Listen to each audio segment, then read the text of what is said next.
Isang pinagpalang araw po sa inyong lahat sa dito sa East ng Maynila at sa lahat po ng mga batang Maynila. Kami po ay masaya at may raraos natin ang ating panahon ng Kapaskuhan. Matatanggap nyo na po ang Christmas food box ng ating Mayor Isko Moreno Dumagoso at Vice Mayor Kia Atienza. At sa lahat po ng taga-distrito sa East, ang regalo ko pong keso ay ibibigay ko na rin, lalo na po sa aking mga leader.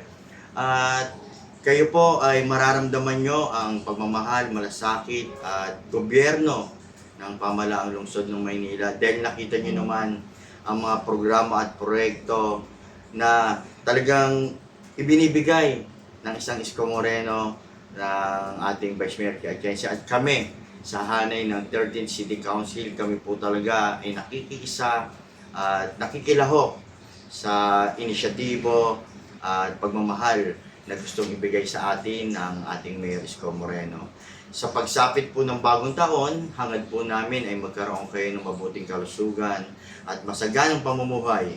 Sama-sama po tayo sa maunlad, panatag at epektibong gobyerno sa pamalaang lungsod ng Maynila. Manila, God first!